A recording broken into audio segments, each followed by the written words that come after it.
আসসালামু আলাইকুম। আমি Mostak Karim Khan Rony, researcher at action research for public health development in Bangladesh. আমি আজকে দেখাবো কিভাবে জোটেরো মাধ্যমে রেফারেন্সিং করতে হয়। তো আমরা প্রথমে গুগল থেকে জোটেরো সফটওয়্যার ইনস্টল করে নিতে পারি। আমরা যারা মাস্টার্স, আন্ডার গ্রাজুয়েট বা পিএইচডি স্টুডেন্ট আছি, তাদের রেফারেন্সিং করতে হয়। তো জোটেরোর মাধ্যমে আমরা সহজেই সুন্দরভাবে বিভিন্ন ফরম্যাটে রেফারেন্সিং করতে পারি। তো আমরা প্রথমে গুগল থেকে জোটেরো অ্যাপস ডাউনলোড করে নিব। তো আমার ফোনে জোটেরো ইনস্টল করা, ল্যাপটপে জোটেরো ইনস্টল করা আছে। তো এটা মোবাইলে ইনস্টল করা যাবে না। ল্যাপটপে বা কম্পিউটার বা যে কোনো ডেস্কটপে আমরা ইনস্টল করে নিতে পারি। তো আমরা যখন জোটেরো অ্যাপস ইনস্টল এবং রান করব, তখন এরকম একটা ভিউ আসবে। তো এখানে আমরা দেখতে পাচ্ছি জোটেরো অ্যাপসে কয়েকটা মেনু আছে। আমি আজকে বেসিক জিনিসগুলি আলোচনা করব। তো কর্নারে একটা ফোল্ডারের মতো দেখা যাচ্ছে, লেফট কর্নারে। তো এখানে মাউসটা রাখলে নিউ কালেকশন লেখা আসে। তো আমি যদি এখানে ক্লিক করি, তো আমি এখানে বিভিন্ন ফোল্ডার ক্রিয়েট করতে পারি। যদি আমি এখানে ফোল্ডার ক্রিয়েট করি, আর্টিফিশিয়াল আর্টিফিশিয়াল ইন্টেলিজেন্স ইন্টেলিজেন্স তো আমি এভাবে ফোল্ডার ক্রিয়েট করতে পারি। এখন আমার রিসার্চের টপিক যদি artificial intelligence in public health হয়, তাহলে আমি এই নামে একটা ফোল্ডার ক্রিয়েট করতে পারি। তাহলে আমি ওই ম্যানুস্ক্রিপ্টের সকল রেফারেন্সিং রেফারেন্স যেসব পেপারকে আমি সাইট করব, তা এখানে আপলোড দিতে পারবো এবং এখান থেকে সহজে রেফারেন্সিং করতে পারবো। তো এখানে এখানে অনেকগুলি ফোল্ডার দেখতে পাচ্ছেন। এগুলি আমার বিভিন্ন রিসার্চের বিভিন্ন রিসার্চ প্রজেক্ট পেপারের সাইটেশনগুলি আলাদা আলাদা ভাবে করা আছে। তো আমি এখন আর্টিফিশিয়াল ইন্টেলিজেন্স নামে একটি ফোল্ডার ক্রিয়েট করলাম। তো আমি এখন ম্যানুয়ালি র্যান্ডমলি কিছু সাইটেশন দেখাবো। তো আমি এখন যদি গুগল স্কলারে যাই, গুগল স্কলার।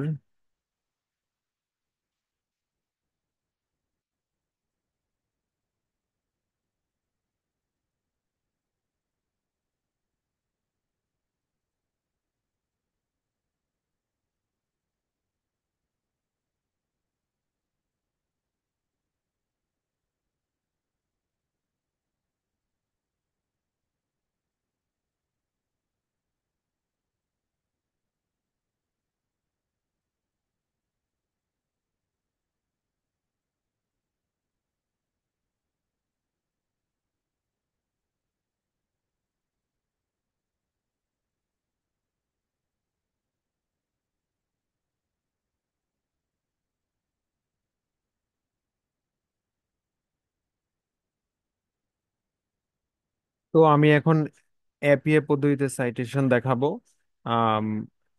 র্যান্ডমলি। তো ফর এক্সাম্পল, আমি এই ইন্ট্রোডাকশনের এই প্যারাগ্রাফটা আমি সাইট করব। তো আমি এখন ম্যানুয়ালি র্যান্ডমলি দেখাচ্ছি, আপনারা অ্যাপ্রোপ্রিয়েটলি সাইটেশন করবেন। তো আমরা যদি ফর এক্সাম্পল আমরা এই পেপারটা সাইট করব। তো আমরা এই পেপারের লিঙ্কে যখন ক্লিক করব, তো প্রত্যেক পেপারই একটা ডিওআই নাম্বার থাকে। ওই ডিওআই নাম্বারটা আমি কপি করব। আমি শুধু এই নাম্বারটা কপি করতে পারি অথবা এই লিঙ্কটাই কপি করতে পারি। লিঙ্কটা কপি করে আমি যে ফোল্ডার ক্রিয়েট করার পর, এখানে এখন ব্ল্যাঙ্ক দেখাচ্ছে। তো আমি মেনুতে গিয়ে এখানে একটা প্লাস চিহ্ন দেখা যাচ্ছে, তারপরে একটা টর্চ লাইটের মতো চিহ্ন দেখা যাচ্ছে। এখানে যদি আমরা মাউসটা রাখি, তাহলে অ্যাড আইটেমস, কি লেখা আসে, অ্যাড আইটেমস বাই আইডেন্টিফায়ার। তো এখানে আমরা যখন ক্লিক করব, তো এরকম একটা বক্স আসবে। এখানে লেখা আছে enter is, BNS, DOI, PM, ID. এই যে কোনো নাম্বার দিয়ে আমরা এখানে সাইট পেপারটা আপলোড দিতে পারি। তো আমরা ডিওআই নাম্বার দিয়ে করার চেষ্টা করব, কারণ ম্যাক্সিমাম ডিওআই নাম্বার দিয়ে অ্যাপ্রোপ্রিয়েটলি পেপারটা আপলোড হয়। আম, এখন এখানে যদি আমরা পেস্ট করি, তাহলে ডিওআই নাম্বারটা পেস্ট করার পর আমরা যখন এন্টার দিব, এন্টার দিলে পেপারটি আপলোড হয়ে যাবে। এই যে পেপারটি এখন আপলোড হয়ে গেল, অলরেডি আপলোড হয়ে গেছে। তো আমরা এখন আবার এই পেপারে মাউসটা রেখে যদি রাইট বাটনে ক্লিক করি, তো ক্রিয়েট বিব্লিওগ্রাফি ফ্রম আইটেম এখানে আবার ক্লিক করলে এরকম একটা ভিউ আসে। তো আমরা এখানে এপিএ সিলেক্ট করে নিব, আমেরিকান সাইকোলজিক্যাল অ্যাসোসিয়েশন। তো আমি এখন এপিএ পদ্ধতিতে সাইট করবো, এর জন্য এটা সিলেক্ট করলাম। আউটপুট মেথড আমি সাইটেশন বিব্লিওগ্রাফি আগে সাইটেশন করবো, এর জন্য সাইটেশন সিলেক্ট করলাম। আর আউটপুট মোডটা সাইটেশন বিব্লিওগ্রাফি এটা আমি চেঞ্জ করব। Output method always copy to clipboard থাকবে, এটা এটা অন্য কিছু চেঞ্জ করার দরকার নাই, এটা একবার সিলেক্ট করে রাখলেই হবে। কপি টু ক্লিপবোর্ড রাখলে অটোমেটেড কপি হয়ে যাবে।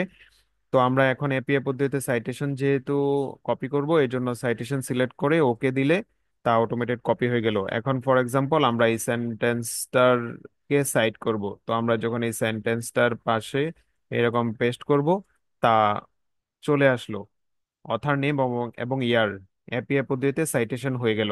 এভাবে আমরা হোল ম্যানুস্ক্রিপ্টটা আগে সাইটেশন করে নেব।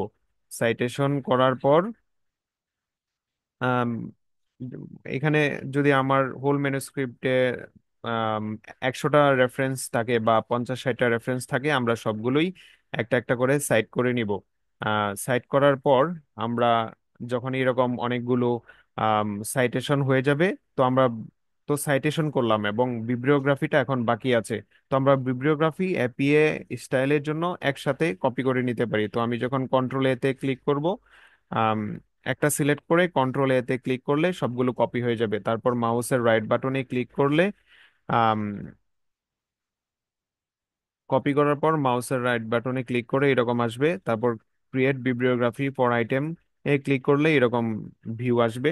তো এখন আমি সাইটেশনটাকে চেঞ্জ করে বিব্লিওগ্রাফিতে দিচ্ছি এবং ওকে দিলাম, এবং সবগুলো কপি হয়ে গেল। তো আমি এখন রেফারেন্সেস, তো রেফারেন্সে সব আমি যখন পেস্ট করব, তো আমার ম্যানুস্ক্রিপ্টের সব বিব্লিওগ্রাফি একসাথে এবিসিডি অর্ডার মেনটেন করে বিব্লিওগ্রাফিটা চলে আসলো। তো আমি এইভাবেই এপিএ পদ্ধতিতে সাইটেশন করতে পারি। তো এখন যদি আমি এমএ পদ্ধতিতে সাইটেশন করতে চাই, আহ, এটা আমি একটু দেখাবো কিভাবে এমএ পদ্ধতিতে সাইটেশন করতে হয়।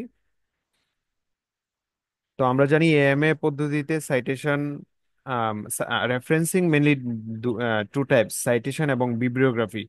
তো এএমএ পদ্ধতিতে সাইটেশনটা, এএমএ পদ্ধতি হলো, যদি আমি এখানে যাই, এএমএ হলো আমেরিকান মেডিকেল অ্যাসোসিয়েশন।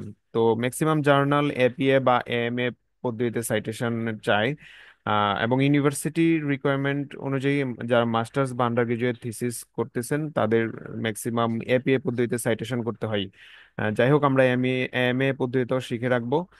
তো এখন আমি সেম ভাবে আমি একটি পেপার, যদি এই পেপারটা সাইট করতে চাই, এই পেপারে আমরা লিঙ্কে, ওয়েবসাইট লিংকে ঢুকবো, বা আমি পেপারটা ডাউনলোড করেও পেপার থেকে ডিওয়াই নাম্বারটা নিতে পারি। এখন আমি ওয়েবসাইট থেকে জার্নাল থেকে সরাসরি ডিওয়াই নাম্বারটা কপি করলাম। কপি করার পরে আমি যখন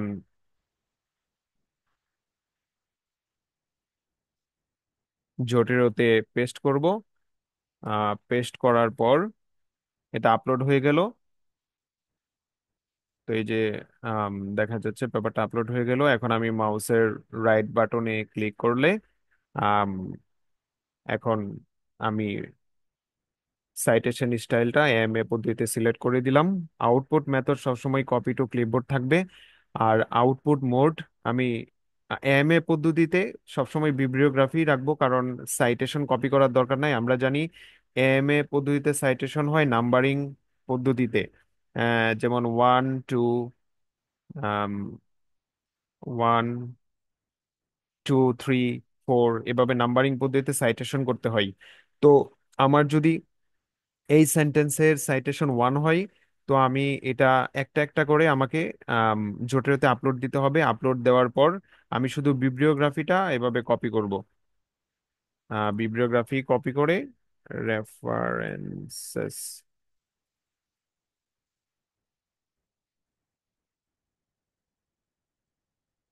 বিব্লিওগ্রাফিটা আমি এভাবে কপি করব।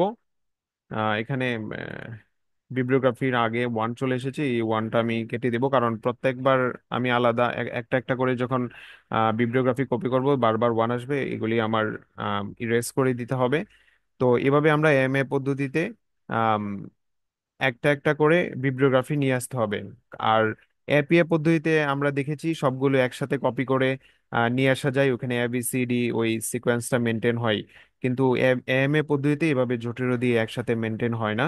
এই জন্য আমরা নাম্বারিং পদ্ধতিতে আমরা আগে এএমএ পদ্ধতিতে সাইট করব, সাইট করার পর আমি জানি কোন পেপার কোন নাম্বার। তো আমরা এভাবে নাম্বার সিকোয়েন্স মেনটেন করে, যদি আমার এখানে এই সাইটেশনটা 8 নাম্বার হয়, তাহলে আমি ফর এক্সাম্পল 8 নাম্বার পেপার এখান থেকে, এটা আমার 8 নাম্বার সাইটেশনের পেপার। তো এটা তো আমি আগে থেকেই জানা থাকবে আমার। তো আমি ওই ডিওয়াই নাম্বারটা কপি করে নিলাম, কপি করে আবার জটিলতে গিয়ে পেস্ট করলাম। পেস্ট করার পর